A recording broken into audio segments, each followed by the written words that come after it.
Case 1. Kristy Marie Siple, Paulk, Russell County. It was just before 6 a.m. on December 13, 2021, when police dispatchers in Columbus, Georgia, received a frantic 911 call from Kristy Marie Siple, a 35-year-old mother reporting her 5-year-old daughter, Kamari Holland, missing from their apartment. Kristy told officers that Kamari had vanished sometime after she went to bed and that the front door was open. Columbus police began canvassing the neighborhood, knocking on doors and searching wooded areas. But within hours, the search would cross the state line, and the subsequent discovery in Phoenix City, Alabama, would shatter every illusion of a mother's love. Kamari Holland was 5 years old, bright, funny, and deeply loved by her teachers and neighbors. Her mother, Kristy Siple, was known to be troubled, juggling short-term relationships, financial instability, and substance dependency. Recently, she had rekindled an acquaintance with Jeremy Williams, a man living in nearby Phoenix City. On the surface, she appeared protective of her daughter, but behind the smiles was a darkness tied to her growing desperation for money and control. Later that same day, authorities in Russell County, Alabama, received a grim call inside a vacant home in Phoenix City, a property linked to Jeremy Williams. Investigators discovered the lifeless body of little Kamari Holland. The search for a missing child had turned into a homicide investigation. The medical examiner confirmed that the cause of death was asphyxiation and sexual assault. The crime scene established that both the murder and the disposal of the body occurred in Alabama, giving the state jurisdiction to pursue the harshest possible charges. Detectives quickly zeroed in on Jeremy Williams. He had a prior history of child abuse allegations and had recently communicated with Kristy Siple. What horrified investigators most wasn't just the brutality of the act, it was the evidence that the child's own mother had facilitated it. Digital forensics and phone records revealed that Kristy had deliberately arranged for Williams to have access to her daughter, offering to sell that access for $2,500. The payment was never completed, but the transaction had already begun. As Russell County Sheriff Heath Taylor later stated, it was a handoff. Williams was arrested first, charged with capital murder, kidnapping, and rape. Days later, Kristy Siple was taken into custody.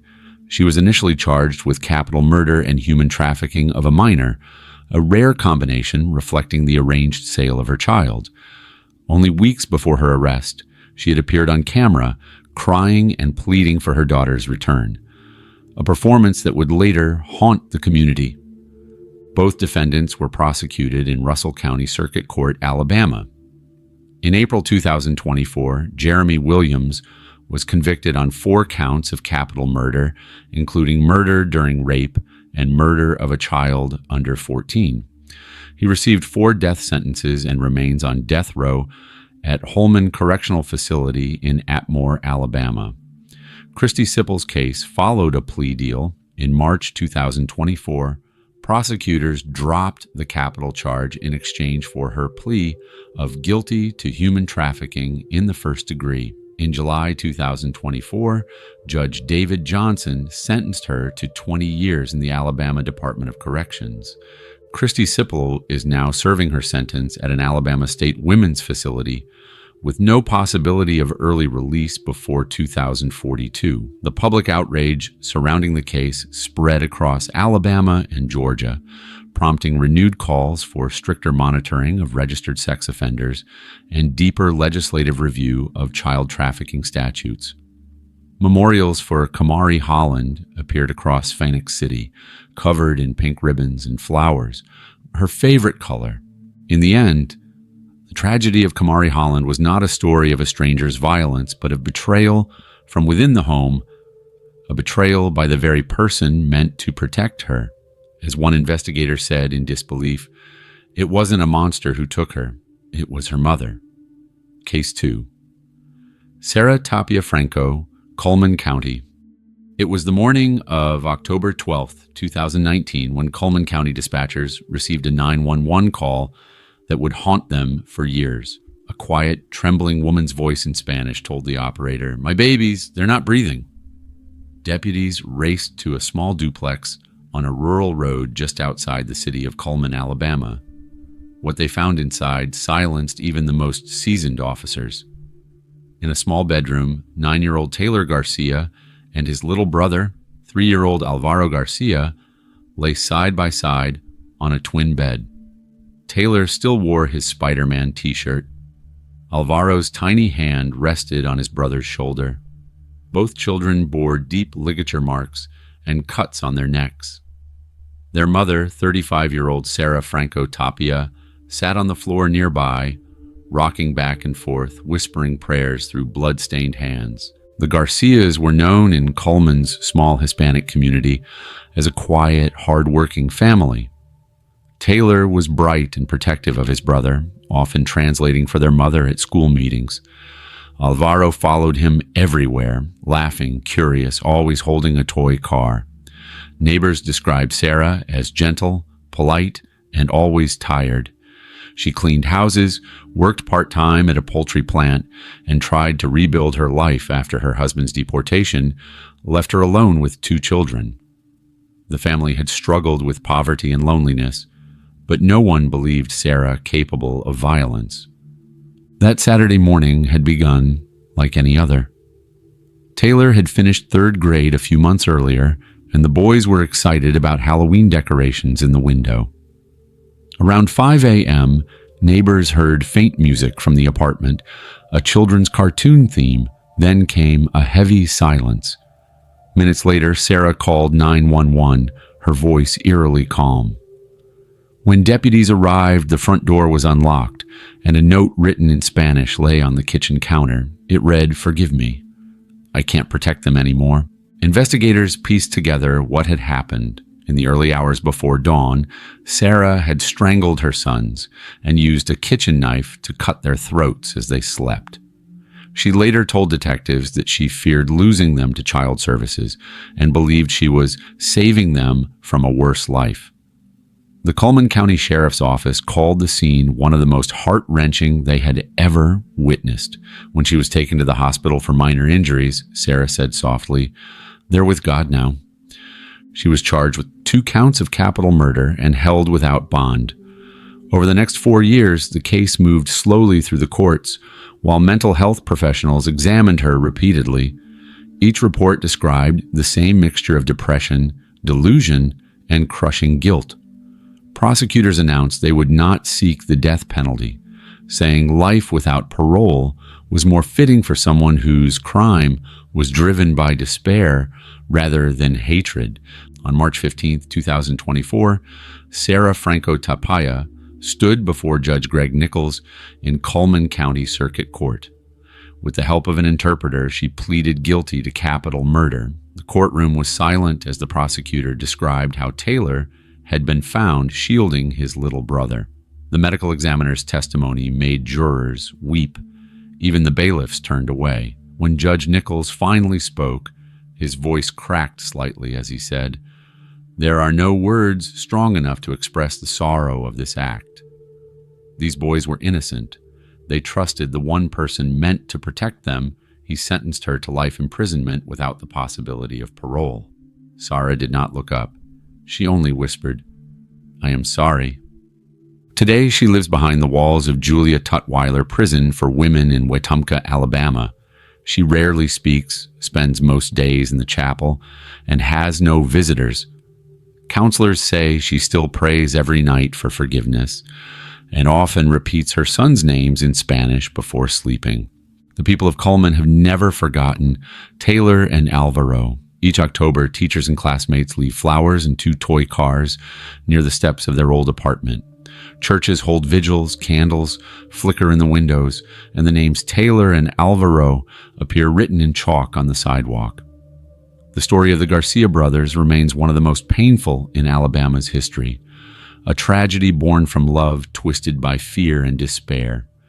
And even now, investigators who walked through that room still ask themselves the same quiet question: how does a mother's embrace become the last thing her children ever feel? Case 3. Joyce Hardin Garrard, Etowah County. It was the afternoon of February 17th, 2012, in a quiet rural community just outside Etowah, Alabama.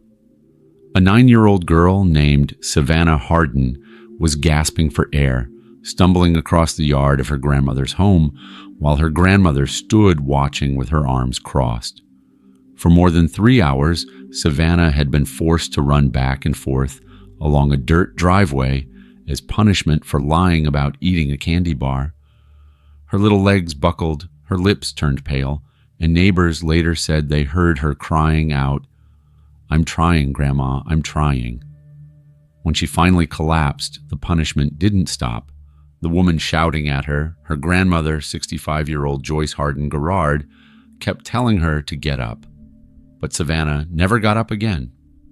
By the time emergency responders arrived, Savannah was unresponsive. Her stepmother, Jessica Hardin, told paramedics that the girl had a seizure while playing outside, but the child's body told a different story. Bruises covered her legs, her arms, and her back. Dirt filled her fingernails and the creases of her palms, the marks of a desperate child who had fought to stay upright until her heart gave out.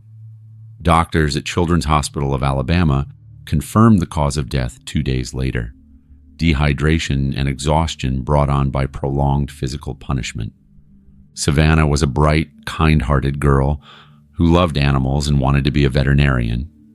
She had just started 4th grade and lived part-time with her father and stepmother, Jessica, while visiting her grandmother, Joyce, regularly.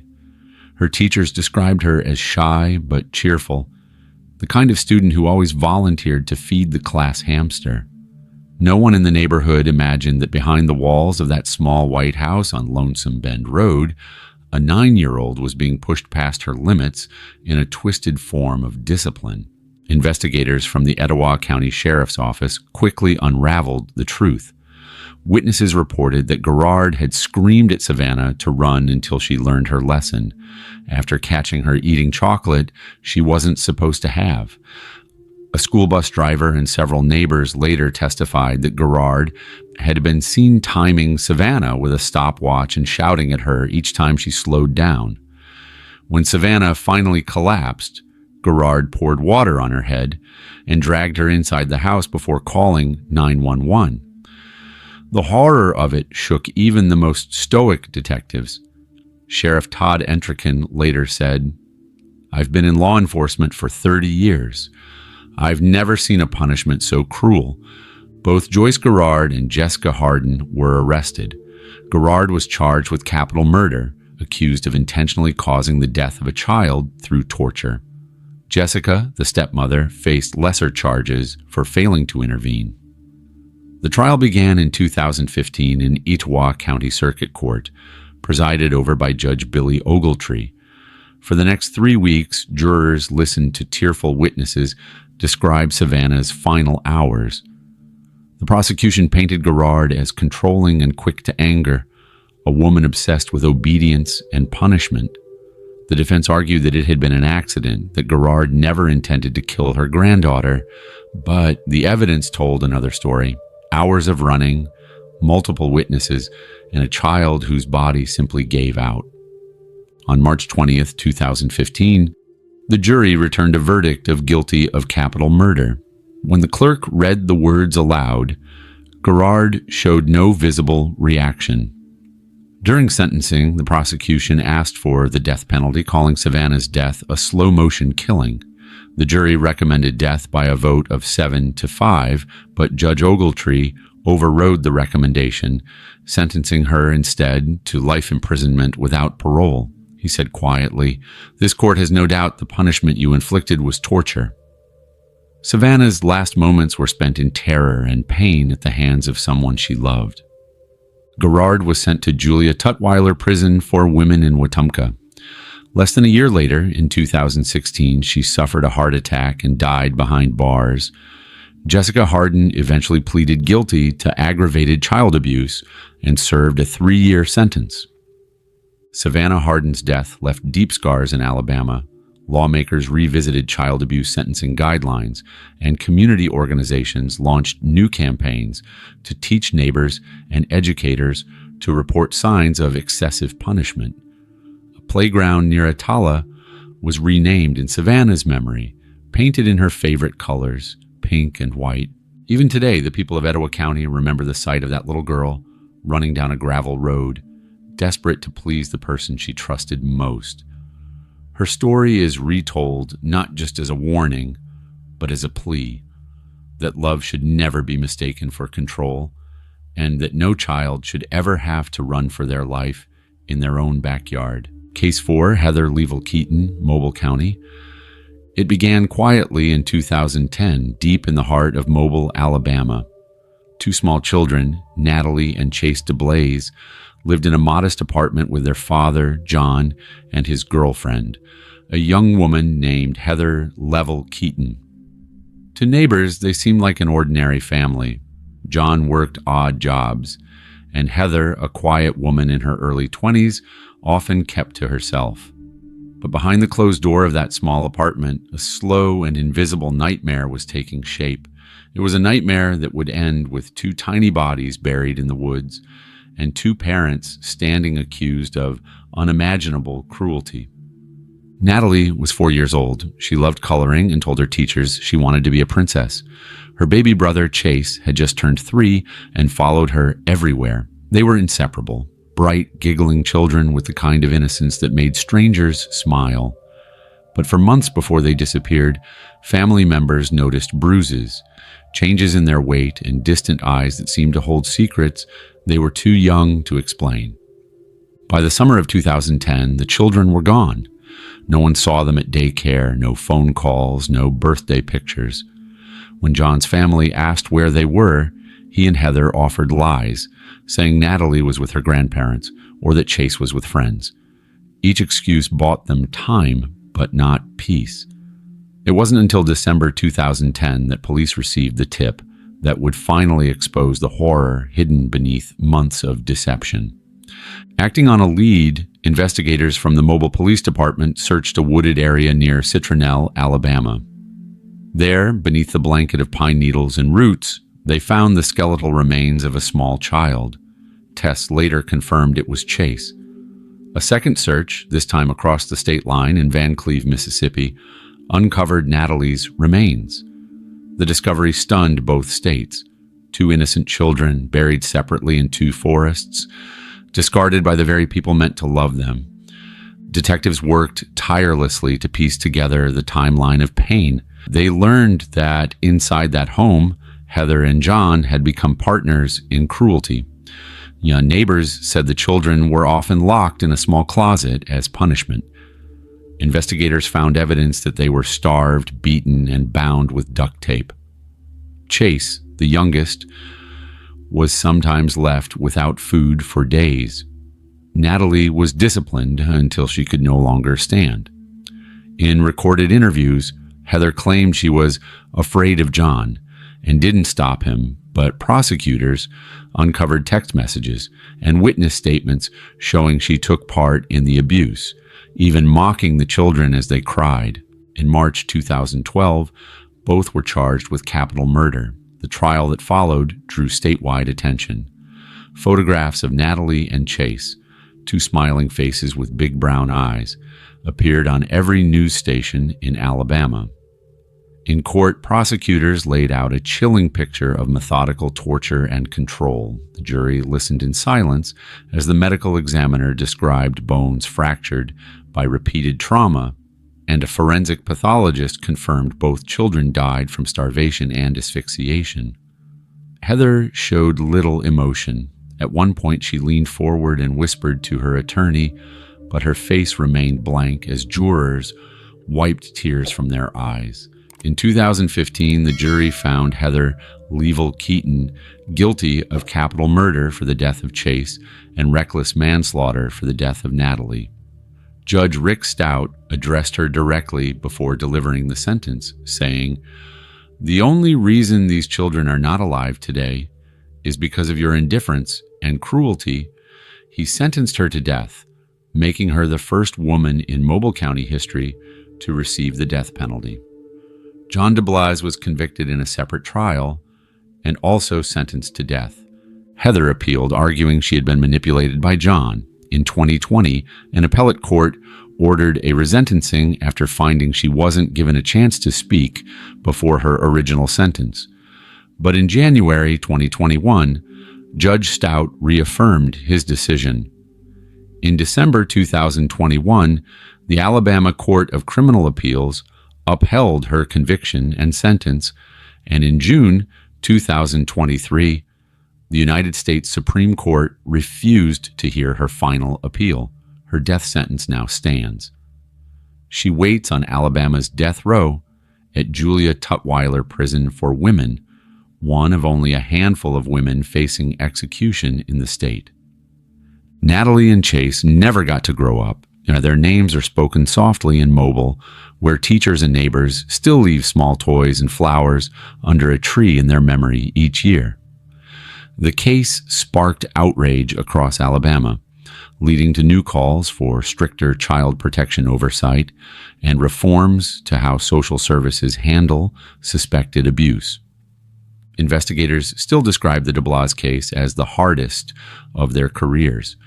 One detective said, "Every officer who walked that scene had to step away and cry. You don't forget what two small graves smell like." For the people of Mobile, the story of Natalie and Chase remains a scar that time cannot fade, a reminder of the darkness that can hide behind ordinary walls, and of how silence and fear can destroy the innocent. Even now, when reporters ask how such evil could exist, one veteran officer always gives the same quiet answer: because someone who should have protected them chose not to. Case 5, Lisa Leane Graham, Russell County. It was just after sunset on the humid evening of July 5, 2007, when the sound of gunfire shattered the stillness along Bowden Road in Phoenix City, Alabama. The body of a young woman, 20-year-old Stephanie Graham, was found slumped behind the wheel of her car. She had been shot multiple times at close range. At first glance, it looked like a robbery gone wrong. But detectives quickly learned that this was something far darker, a murder arranged not by a stranger, but by the one person who was supposed to love her unconditionally, her own mother, Lisa Leane Graham. Stephanie was described by friends as gentle, funny, and loyal. She worked at a local business in Phoenix City and had recently become a mother herself. But behind her warm smile was a stormy relationship with her mother that had long worried those close to her. Lisa Graham was a respected business owner who ran a family construction company. She was confident, well-spoken, and known in town as a woman who always got her way. Yet beneath that polished surface was bitterness, years of tension with her daughter over money, lifestyle, and control. When Stephanie was injured in a car accident and filed a lawsuit that brought her a cash settlement, Lisa began to resent her. Prosecutors later said that money, and Lisa's obsessive need to control her daughter, became the root of a murder plot. In early 2007, Lisa began talking to family friend Kenneth Walton, a man with a criminal past. She offered him money to kill Stephanie. Walton later told investigators that Lisa complained her daughter had become too much trouble and said she wanted her gone. At first, he thought she was joking, until Lisa handed him cash and detailed instructions about when and where to do it. The plan was simple: lure Stephanie into a meeting, drive her to a remote road, and shoot her. On the night of July 5th, Walton followed through. He fired multiple shots at close range as Stephanie sat helplessly in the driver's seat.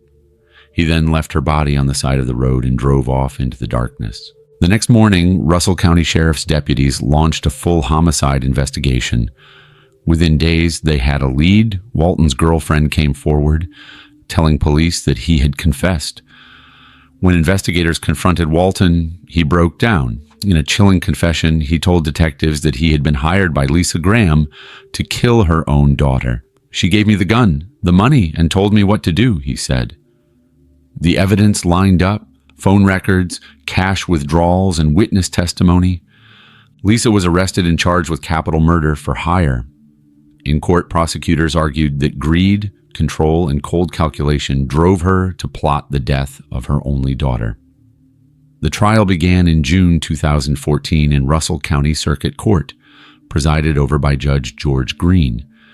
The courtroom overflowed with locals who couldn't comprehend how a mother could orchestrate her child's killing. The prosecution presented Lisa's own recorded statements, where she spoke casually about ending the drama with Stephanie. Kenneth Walton testified in detail about the murder, saying, "She wanted it done, and she paid me to do it." The defense tried to argue that Walton acted on his own, claiming he misunderstood Lisa's words or had a grudge against her. But the jury saw through it. After 2 weeks of testimony, they found Lisa Leane Graham guilty of capital murder. During the sentencing phase, prosecutors asked for the death penalty. This was not a crime of passion, the district attorney said. This was a business transaction. A mother wrote a contract on her daughter's life. In 2015, the jury recommended death by a 10-2 vote, and Judge Green upheld that recommendation, sentencing Lisa Graham to die by lethal injection. When asked if she had anything to say before sentencing, Lisa shook her head and muttered, "No." Stephanie's father, in tears, told the court, "I lost my baby because of her mother's hate." There's no forgiveness for that. Over the years that followed, Lisa's appeals moved through the Alabama courts. Her conviction and death sentence were upheld by the Alabama Court of Criminal Appeals in 2019, and later by the Alabama Supreme Court in 2020.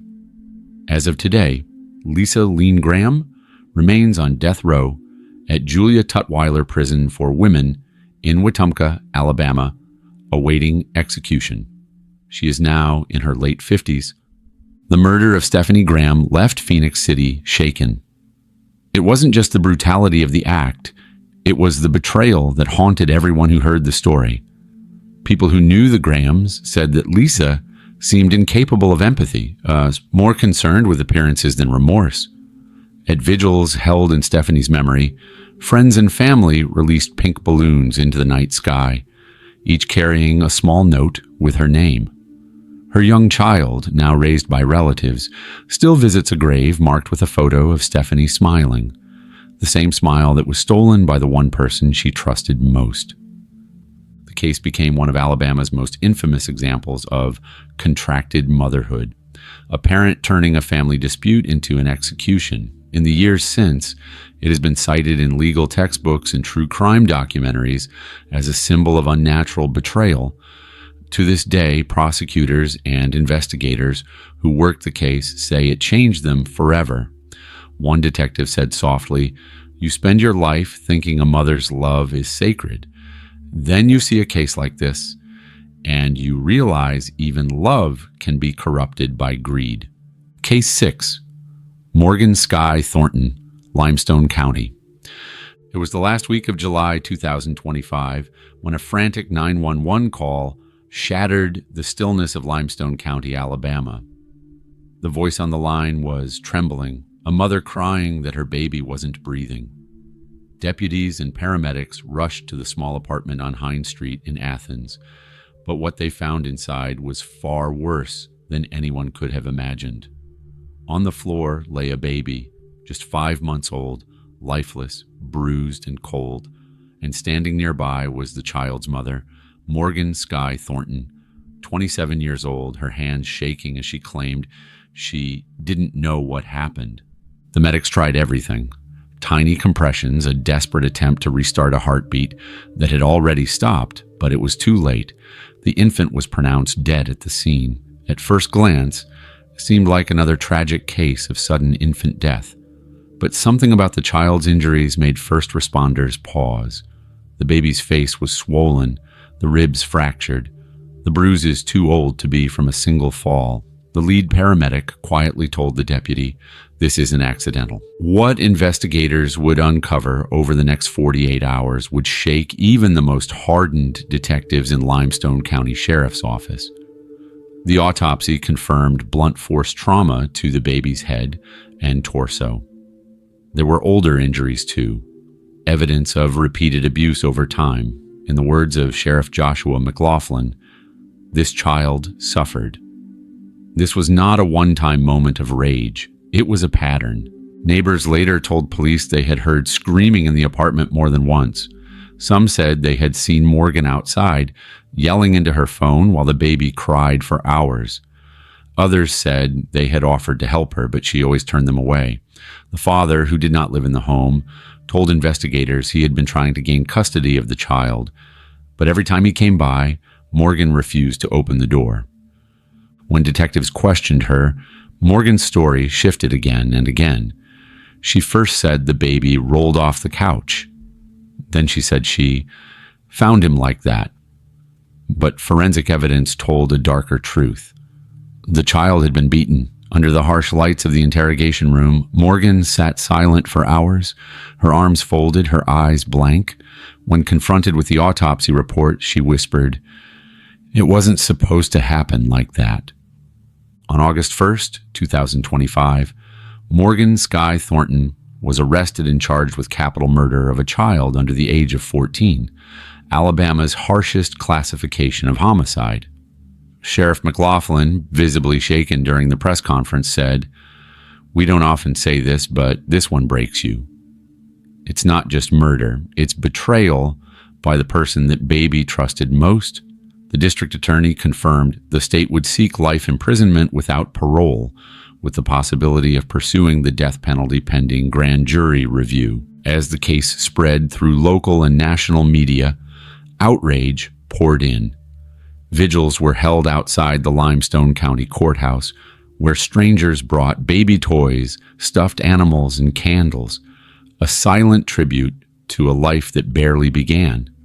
One woman at the vigil said, "That little boy never had a voice. We're here to make sure he's heard." In the weeks following her arrest, Morgan remained in the Limestone County Jail without bond. During her first court appearance, she showed little emotion, her voice barely audible when asked if she understood the charges. The courtroom was packed. Parents, neighbors, and first responders all gathered to see the woman accused of ending her child's life. Reporters noted that even seasoned deputies turned away when photos of the injuries were shown.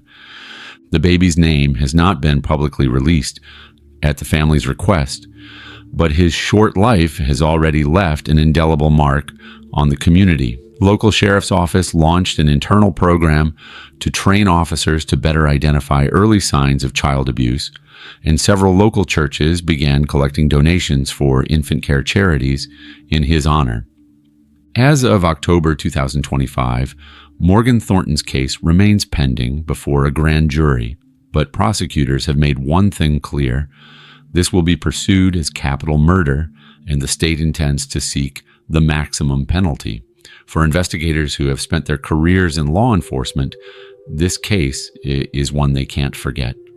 One deputy said quietly, "You see a lot of things in this job, but when it's a baby and the mother did it, it takes something out of you that you don't get back." The story of Morgan Skye Thornton is the newest entry in Alabama's long line of unthinkable maternal crimes, a chilling reminder that sometimes the most dangerous place for a child isn't out on the street, it's at home, in the arms of the person who was supposed to love them most. Case 7, Terica Pearl, Etowah County. It was the morning of August 9th, 2025, when the world of Gadsden, Alabama, shifted from routine to horror. A funeral home employee arrived at West Gadsden Funeral Home for routine tasks and noticed something odd inside one of the hearses. A small, motionless figure, draped awkwardly and half hidden in dim light. At first, they thought it was a doll, but when they opened the door, they realized it was Blessence Pearl, a 1-year-old toddler, her body laid out on the seat, not in a casket, her small limbs limp. Her aura of innocence had been stolen. Blessence was beloved in her community. Her grandmother spoke of her laughter echoing through the house, her fingers sticky with cake, her smile lighting up every room. To friends and family, she was the bright future, a toddler just learning to walk, just beginning to speak mama and nana. No one anticipated she'd become the tragic center of a case so cruel it would haunt the state.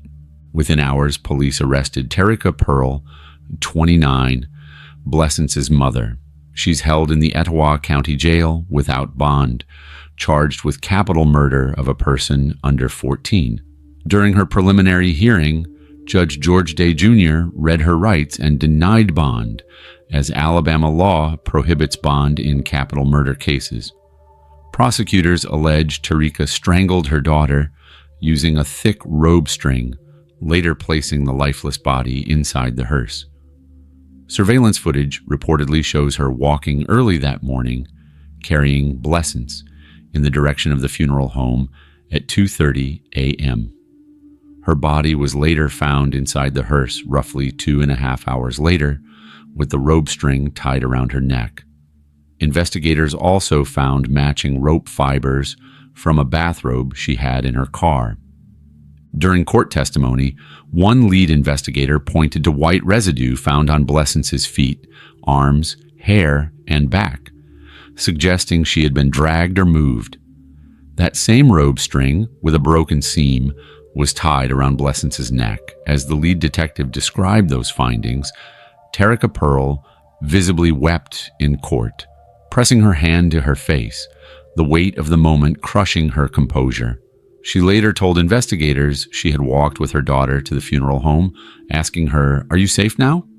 and that she felt compelled to make that walk. At one point, she broke down and cried, "Oh my God, what have I done?" Terica's defense attorneys argue the case lacks definitive proof of intent and are seeking access to Department of Human Resources records and other personal files to provide context. But the state maintains they have built a forensic and circumstantial case strong enough to carry forward. Blessence's life, though brief, echoes in the community. Floral tributes now lean against the funeral home gates. Candles burn at dawn in her honor. The case has sent shockwaves through Etowah County. Child safety advocates argue existing protocols must change. Ministers and civic groups call for deeper awareness of maternal mental health crises. The case is active. No trial date has been finalized, and new details emerge monthly. But one thing is certain: Blessence had no chance to grow into the life she deserved. Instead, she became a symptom of betrayal so raw it stuns the heart. And in that horror, many now ask, how did the woman who birthed her become the one who buried her? Case 8. Tracey Grissom, Tuscaloosa County. It was a quiet morning on May 15th, 2012, when the calm of a small truck stop off Highway 69 in Tuscaloosa County was shattered by gunfire.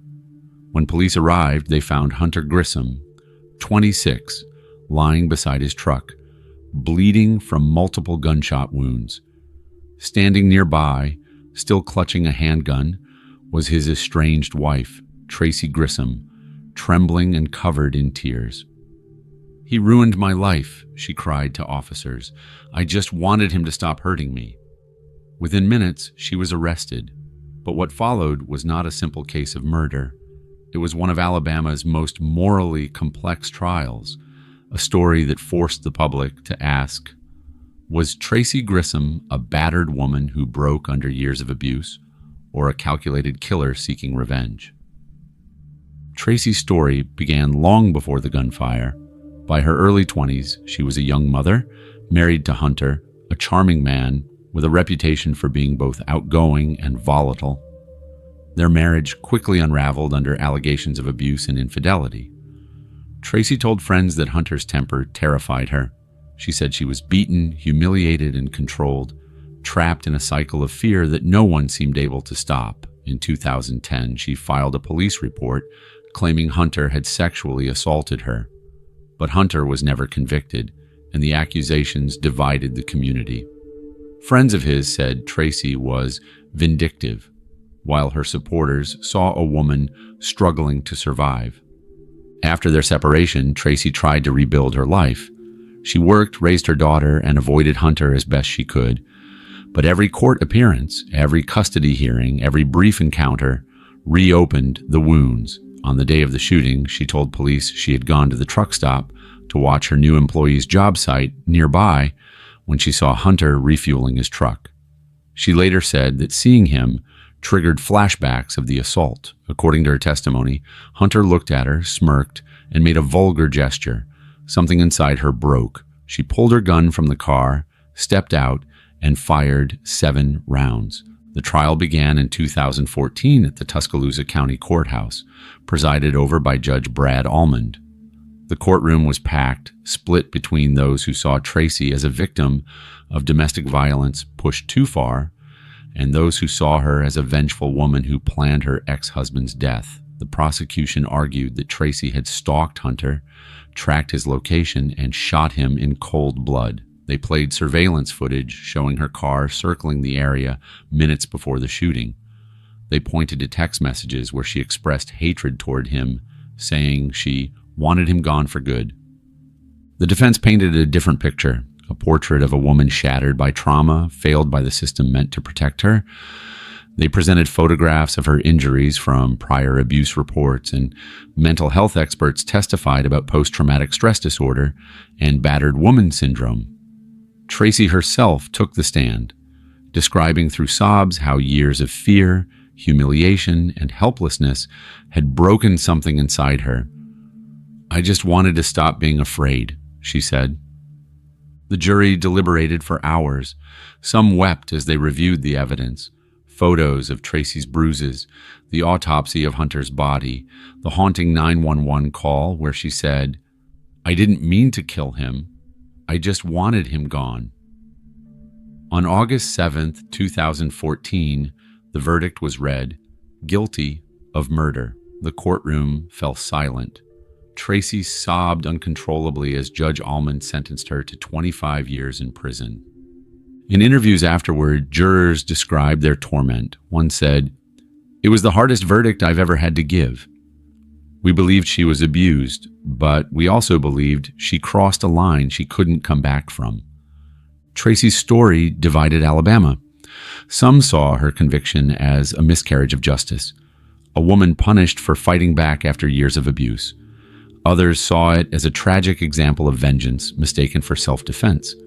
Advocacy groups for domestic violence survivors rallied around her, arguing her case showed how deeply the system fails women who live in fear. Prosecutors countered that no one is above the law, no matter the pain they've endured. Tracey Grissom is still serving her sentence at the Tutwiler Prison for Women in Wetumpka. In prison, she speaks to younger inmates about recognizing signs of abuse and seeking help before violence becomes the only perceived escape. Her daughter, now grown, continues to visit, often seen holding her mother's hand during visitation days. To this day, the question lingers, was Tracey Grissom a victim who finally fought back or a woman who let pain turn into rage? Every documentary, every article, every debate about her case circles back to that same haunting question. How far can someone be pushed before they break? Her case remains one of Alabama's most polarizing, where sympathy and guilt blur until you can't tell which side you're on. And that moral tension, that unease, is exactly why no one who hears her story ever forgets it. Case 9. Kristy Michelle Scott, Franklin County.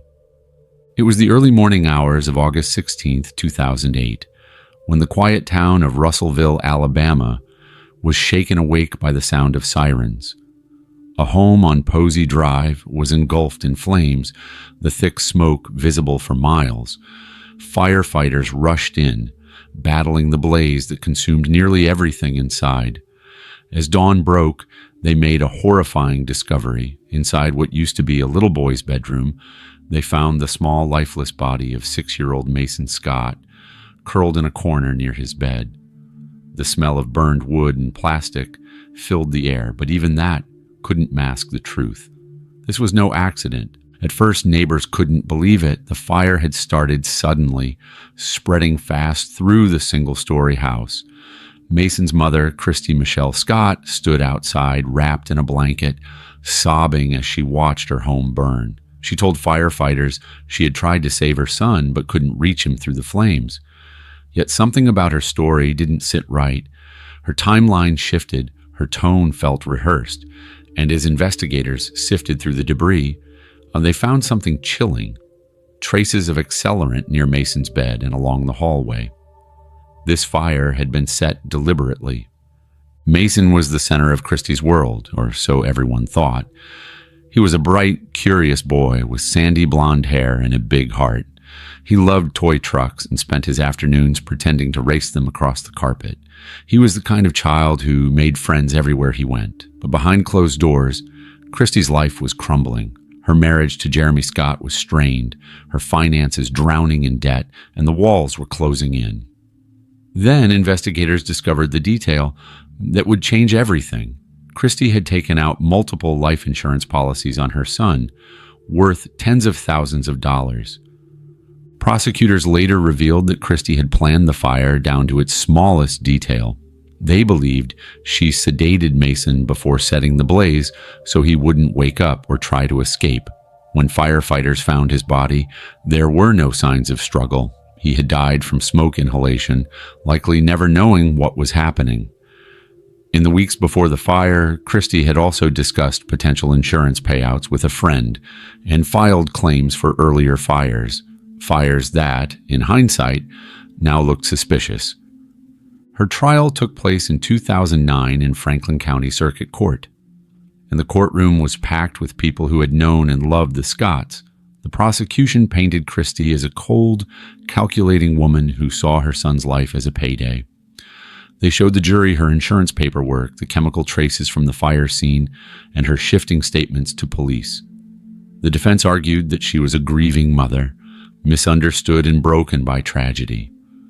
But the evidence told another story. On July 8, 2009, the jury found Christie Michelle Scott guilty of capital murder and first-degree arson. During sentencing, prosecutors called her crime the ultimate betrayal of motherhood. The jury voted 7-5 in favor of the death penalty, and Judge Terry Dempsey agreed, sentencing her to death by lethal injection. In her final words before sentencing, Christie said, "I loved my son. I would never hurt him," but few in the courtroom believed her.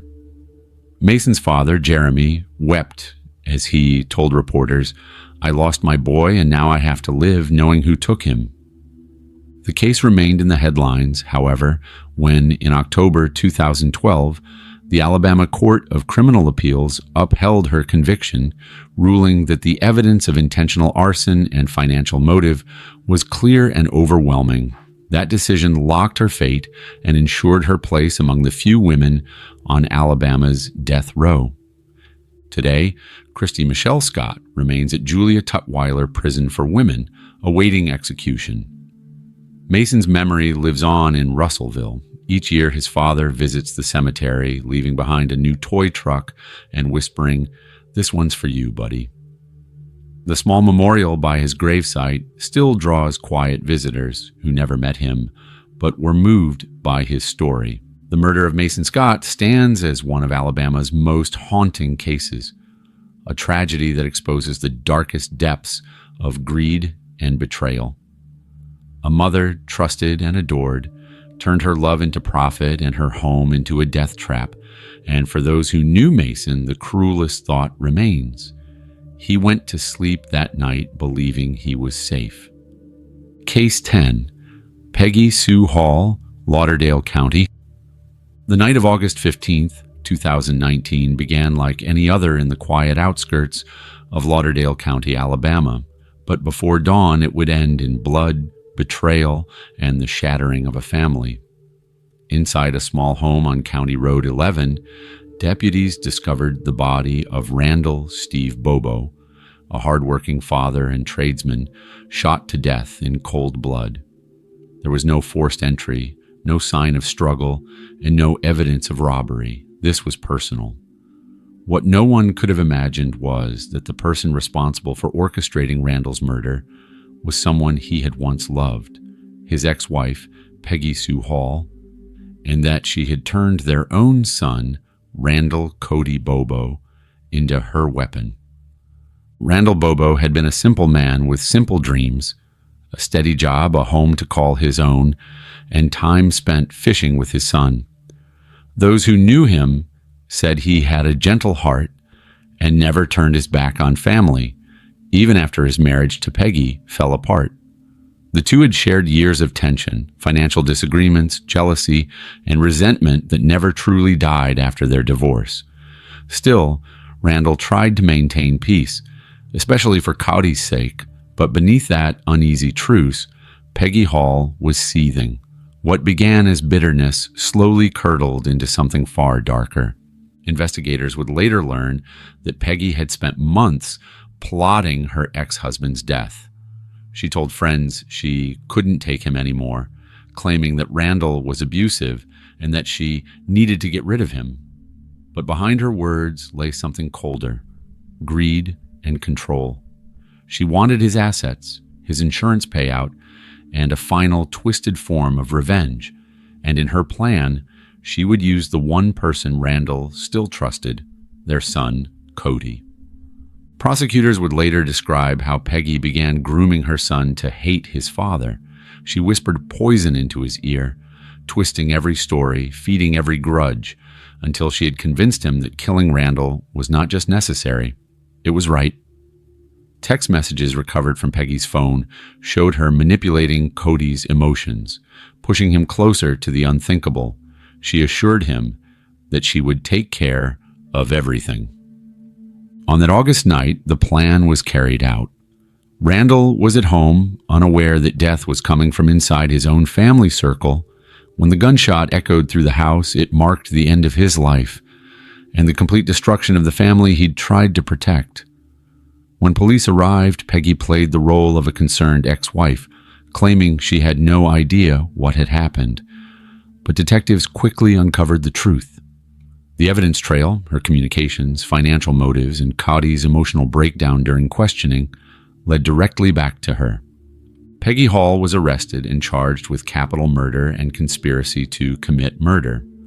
Her son, overcome with guilt, confessed that his mother had pushed him into it. He was charged as a co-conspirator. In court, the prosecution painted Peggy as a manipulative and calculating woman who had weaponized motherhood itself. She didn't pull the trigger, she built the person who did. Witnesses testified that she had spoken openly about wanting Randall gone, even offering money to acquaintances to help make it happen. The trial shook Lauderdale County to its core. A mother and son sitting side by side in shackles, accused of killing the man who had once been their entire world. As evidence unfolded, the room filled with a heavy silence. Every message, every lie, every manipulation laid bare. The prosecutor called it the most disturbing case of family betrayal this county has ever seen. In December 2022, Peggy Sue Hall pleaded guilty to capital murder, avoiding a full trial that would have forced her son to testify against her. She showed no visible remorse as the judge read her fate: life imprisonment without the possibility of parole.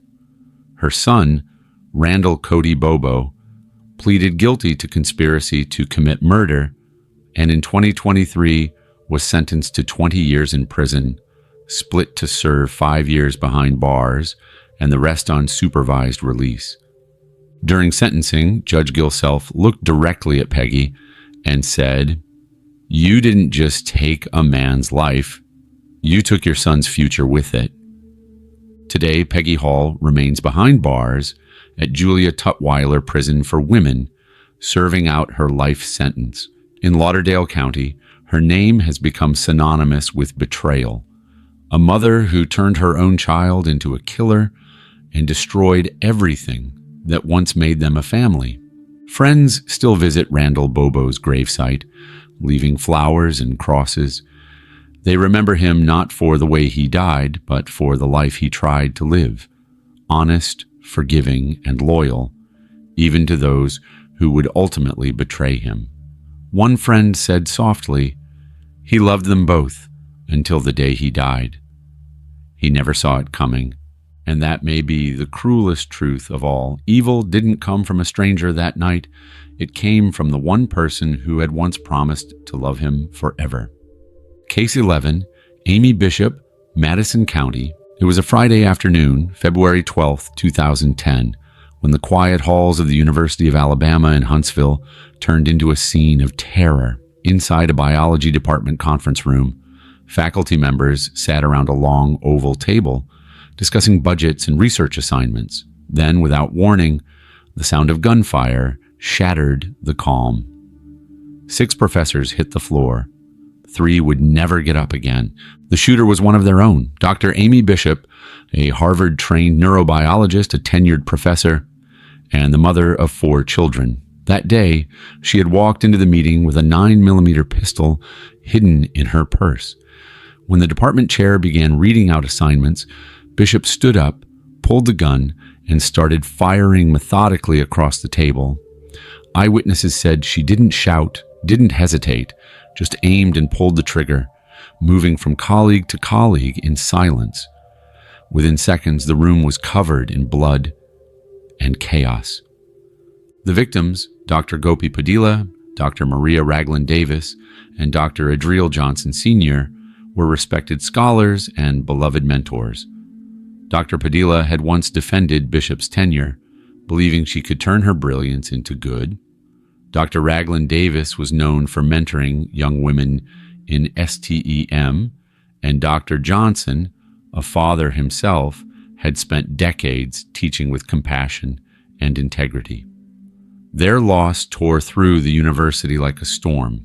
As Bishop fled the scene, students outside heard screams echoing down the corridor. She tried to escape, but was cornered in a parking lot by campus police. When officers ordered her to drop her weapon, she simply said, "It didn't happen. There's no way." In her purse, they found extra ammunition. She had planned for more. The investigation revealed a lifetime of volatility. Years earlier, Bishop had accidentally shot and killed her teenage brother in Massachusetts, a case long surrounded by controversy and allegations of a cover-up. She had also faced past workplace disputes and was reportedly furious after being denied tenure at UAH. Prosecutors said the shooting was her final act of vengeance, the moment her resentment and ego boiled over into violence. Her trial was scheduled to begin in 2012, but as evidence mounted and witnesses prepared to testify, Bishop accepted a plea deal. In September 2012, she pleaded guilty to capital murder and attempted murder, avoiding a potential death sentence. The judge sentenced her to life in prison without the possibility of parole. During the hearing, she said nothing, no apology, no remorse. She simply stared ahead as the families of her victims spoke through tears. One said, "You took from us the best of what this university had, kind people, selfless teachers, and parents who never came home again." Today, Amy Bishop serves her sentence at Julia Tutwiler Prison for Women in Wetumpka, Alabama. To fellow inmates, she's known for her silence, a once brilliant mind now locked away, not by a university tenure board, but by iron bars. The tragedy she caused still casts a long shadow over Huntsville. The UAH Biology Department honors the victims each year with a memorial service, their names etched into a plaque just outside the building where the massacre occurred. Students walk past it quietly, a sobering reminder of how envy, anger, and ego can twist genius into evil. Amy Bishop's story is one of the most shocking examples of maternal duality. A mother who nurtured her own children at home, but annihilated others in her workplace. A woman who had every advantage, education, family, respect, yet chose violence over reason. And so, her name joins Alabama's darkest list. A mother not remembered for the life she created, but for the lives she took, and for proving that sometimes intellect and madness can share the same face. Case 12. Ruth Cenyatta, Vickerstaff, Lee County. It began with a mystery that haunted Alabama for years. A little girl found dead, but no one knew her name. She was discovered in January 2012 inside a wooded area near Opelika, Lee County, her tiny bones scattered beneath a tree. All investigators knew was that she had been brutally abused before her death. Her hair was matted, her skull fractured, and her small frame showed years of neglect. For more than a decade, she was known only by the name the community gave her, Baby Jane Doe of Opelika. It wasn't until 2023 that technology and perseverance finally revealed her true identity and the horrifying truth about who had failed her. Her name was Amore Wiggins, and the woman responsible for covering up her death was the one who was supposed to protect her, Ruth Cenyatta Vickerstaff. When police first found Amore's remains, there were few clues to go on. Forensic experts estimated she was about 6 years old when she died, malnourished and bearing signs of long-term physical abuse. A small pink shirt and a fragment of jewelry were found nearby, but there were no missing child reports that matched. For years, detectives chased every lead, foster records, school enrollments, even church rosters, but nothing fit.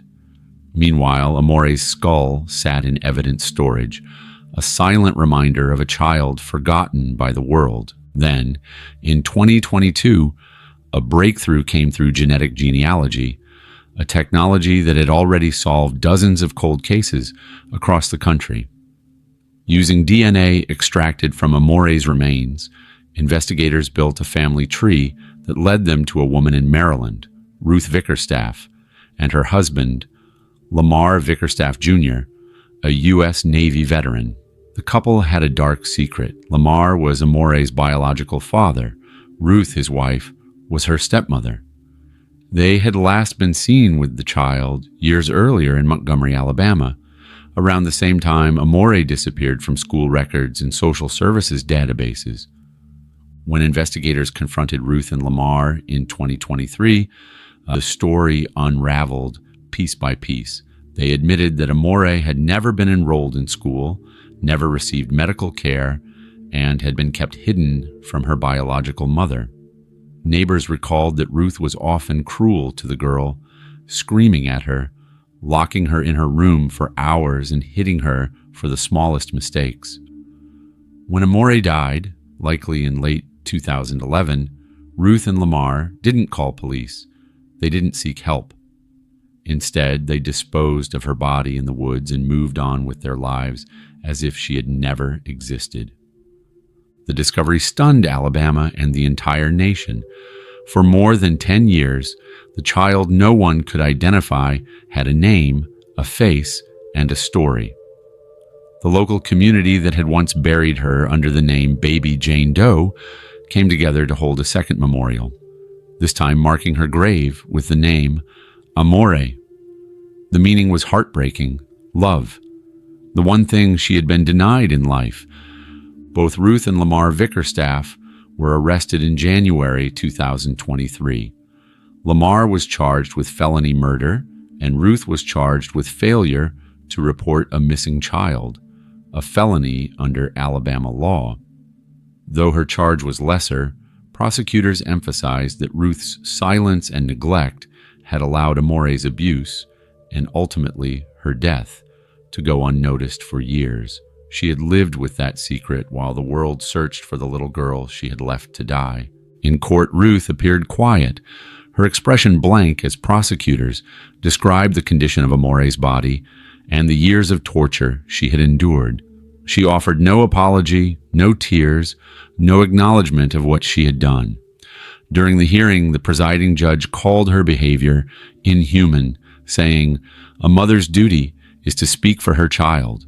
You buried her voice, and then you buried her name." In October 2023, Ruth Cenyatta Vickerstaff pleaded guilty to failure to report a missing child and was sentenced to several years in state custody, followed by probation. Meanwhile, her husband Lamar's capital murder case is still pending, with prosecutors seeking life without parole for the killing of his daughter. Today, Ruth Vickerstaff remains one of Alabama's most despised figures, not because she pulled the trigger or swung a weapon, but because she did nothing, She let a child vanish into the woods and silently swallow her name for over a decade. In Lee County, people still visit the memorial stone that now bears Amore's picture. A little girl with wide brown eyes and a soft smile, frozen in time. Detectives still speak her name in quiet reverence.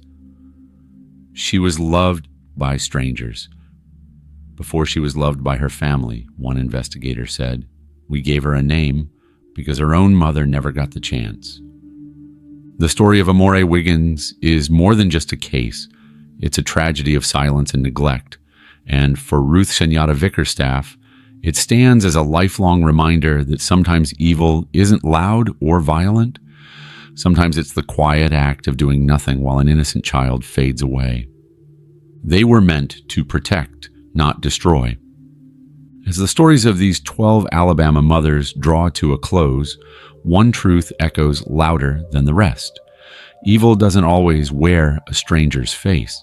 It can live behind a familiar smile, sit at the dinner table, whisper bedtime prayers, and still harbor the darkest intentions. These women weren't monsters lurking in shadows.